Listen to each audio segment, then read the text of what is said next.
Buenas tardes, chicas y chicos. Lo que vamos a hacer hoy es demostrar tres cosas utilizando diferentes técnicas de demostración.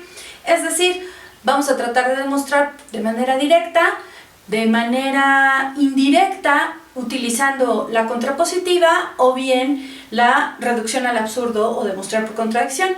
Entonces, primero que nada, aquí, ¿qué significa probar una proposición lógica T de manera directa? Pues nada, lo que vamos a utilizar es reglas de inferencia, es decir, razonamientos correctos, donde el razonamiento correcto está compuesto por una conjunción de premisas, entonces su conclusión, y si yo quiero demostrar T, la conclusión debe de ser mi proposición T, y se entiende que mis premisas que voy a utilizar pues son verdaderas porque provienen de axiomas, porque provienen de teoremas ya demostrados anteriormente, y también se pueden utilizar definiciones. Entonces, un ejemplo muy sencillo para ver, utilizar una manera directa de demostrar es tratar de probar, por ejemplo, que para todo n en los naturales, o sea, cualquier número natural, si n es impar, pues entonces n cuadrada, es decir, su cuadrado de ese número, también es impar. Aquí es importante una cosa, se entiende que conocemos los axiomas de campo para los números reales, es decir, conocemos la distributividad, asociatividad, etcétera, etcétera, que son axiomas y que entonces son verdaderos y que pueden ser utilizados para la demostración, así como la definición, digamos, de cuando decimos que un número natural es un número impar. Es muy sencilla la definición, un número natural es un número impar si existe otro natural, de tal manera que otro natural, o bien cero, porque la definición que vamos a utilizar es así, diremos que existe este otro y entonces el natural n es igual a 2 veces ese natural más 1, ¿ok? Y esa es la definición y esa es la que vamos a utilizar, y entonces es muy sencillo. Yo digo demostración para todo n en los naturales, lo cual significa que tengo que poner sea n en los naturales. Aquí lo único que estoy diciendo es que es cualquiera, pero a partir de este momento en la demostración va a estar fijo, y después dice que n es impar, y por definición entonces existe un k en los naturales, o bien puede ser 0, por si acaso que el n fuera el 1, de tal manera que n es igual a 2k más 1, ¿ok? Y eso es lo que significa que un natural n sea impar. Ok, y entonces ya la demostración está casi terminada. Recuerden que la hipótesis, esta es nuestra proposición T, nuestra conclusión, pero sí que tenemos aquí la hipótesis de que dice que n es impar. Esto es lo que vamos a utilizar, y en esta implicación es nuestra tesis. Nunca olviden que si ustedes quieren demostrar que n cuadrada es impar, pues entonces eso no pueden utilizarlo en la demostración, y entonces lo que voy a hacer es escribir n cuadrada, y n cuadrada por notación significa n por n, y como nosotros ya tenemos que n es igual a 2k más 1, voy a sustituir el valor de n en cada una de ellas, porque eso es exactamente n, y entonces voy a hacer el uso de la ley distributiva, asociativa, etcétera, y lo que queda aquí es 4k cuadrada más 4k más 1. Si esto lo hacemos muy lentamente, es 2k por 2k, eso significaría k cuadrada, 2k por 1 sería 2k, 2k por 1 me vuelve a dar 2k, y 1 por 1 me da 1. Y entonces asociando y utilizando también la ley distributiva, lo que tengo es que 2k más 2k se vuelve 4k. Y aquí la respuesta no está todavía completa, simplemente lo que tengo es otra vez que utilizar la ley distributiva de los números. Y aquí yo lo que tendría sería 2k por 2k cuadrada más 2k, y aquí más 1. Si ustedes se fijan, ahora sí, este número n cuadrada está escrito así, 2 por p más 1, y donde p pues es el número natural 2k cuadrada más 2k. Y ahora sí, lo que habríamos demostrado es que este n cuadrada tiene la forma 2p más 1, donde p es un número natural, y entonces el n cuadrada sería impar. ¿Ok? Y utilizamos Entonces, como premisas, no solo la premisa de que n es impar, sino que estamos utilizando también el hecho de que la asociatividad, distributividad, conmutatividad de los números reales, tanto para sumas como productos, los utilizamos como parte de las premisas de esta demostración. Si queremos nosotros demostrar algo de manera contrapositiva, eso significa que vamos a hacer una demostración indirecta. Imaginen ustedes que quieran demostrar P entonces Q. No vamos a demostrar P entonces Q, sino vamos a demostrar algo que es equivalente a P entonces Q, que es no Q entonces no P. Este tipo de demostraciones son demostraciones indirectas porque no vamos a hacer esta demostración, sino lo que vamos a hacer es esta. Entonces, si yo quiero demostrar que f de x es igual a 3x, ¿sí? Y quiero demostrar que esa función es una función inyectiva, entonces, por definición, que una función es inyectiva significa que para cualquiera dos números del dominio de la función, si esos dos números son distintos, entonces cuando tú evalúes la función en estos dos números distintos, también la función será distinta a la otra evaluación. Y esa es la definición de lo que significa que una función sea inyectiva.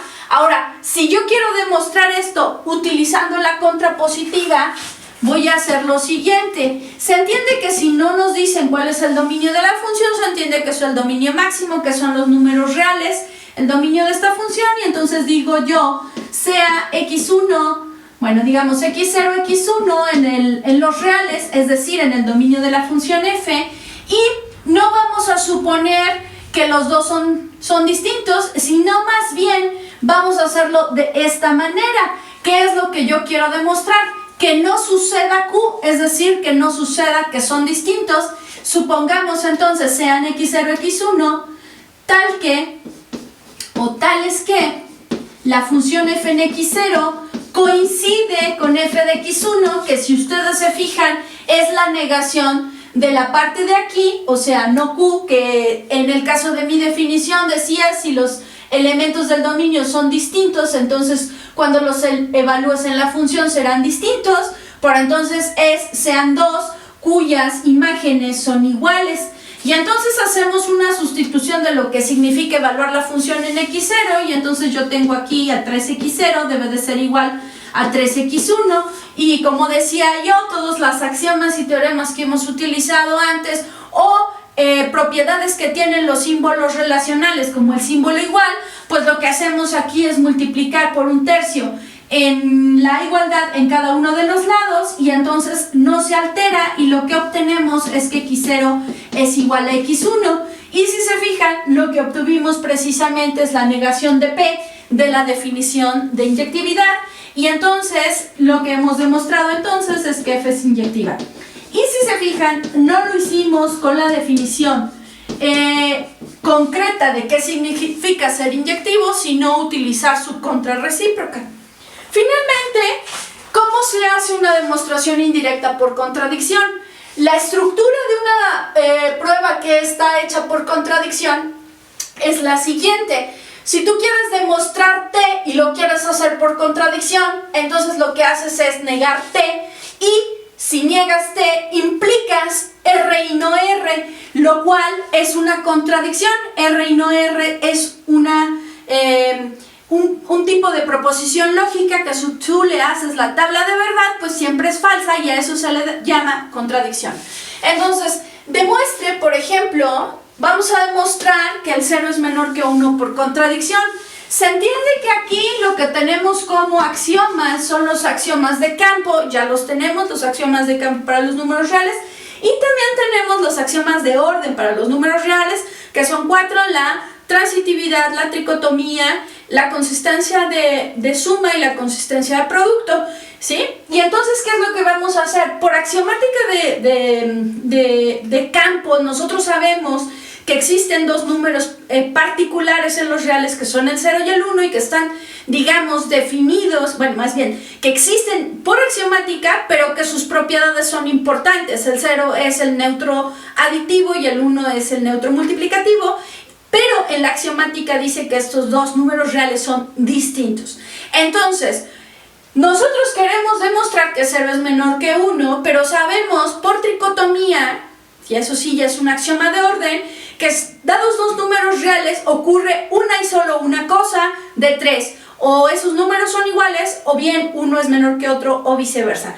Y entonces, si la axiomática dice que 0 y 1 son distintos, eso sabemos, o sea, sabemos, y yo quiero demostrar, sabemos que 0 y 1 son distintos, yo quiero demostrar esto, supongamos que no ocurre,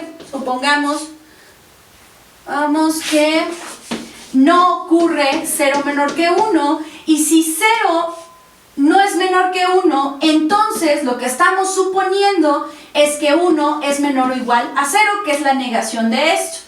Pero desde la axiomática sabemos que son distintos, entonces este simbolito, luego solamente lo que tendríamos es que de esa suposición se puede inferir que 1 debe de ser menor que 0.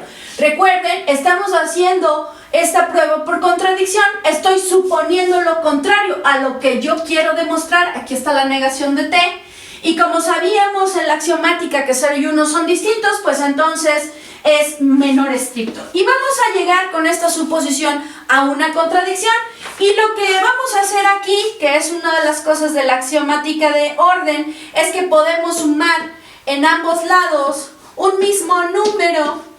Y entonces a esta desigualdad le estoy sumando en ambos lados el inverso aditivo de 1, y entonces lo que aquí obtengo por axiomas de campo, aquí esto es 0 y esto es menos 1. Si ya tenemos la definición de lo que significan números reales positivos o bien números reales negativos, entonces lo que podemos decir aquí es que menos 1 es un número positivo. ¿Por qué? Porque es estrictamente mayor que 0. Ok, es un número positivo, y ahora como es un número positivo, por el axioma de consistencia del producto, si tú tienes una desigualdad y multiplicas en ambos lados por un número positivo, la desigualdad no se altera. Y entonces, como tengo mi desigualdad, como estoy suponiendo que 1 es menor que 0, yo puedo multiplicarle en ambos lados el número positivo menos 1, ¿sí? Y entonces lo que obtengo aquí es lo siguiente, ¿ok?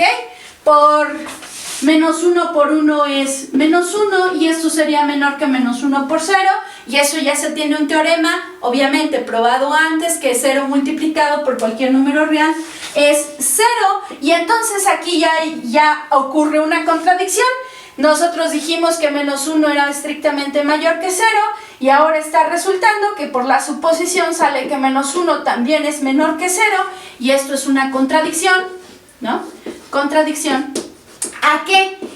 Pues está haciendo una contradicción a la tricotomía. Aquí tienes dos números reales que resulta que no cumplen solo una de las tres posibilidades, ser o bien iguales, o bien uno es mayor que otro, o viceversa, y entonces aquí se cumplen dos, contradicción, y entonces lo que estamos demostrando es que en realidad 1 es mayor que 0. Bueno, muchas gracias por su atención, nos vemos en las clases en sincronía.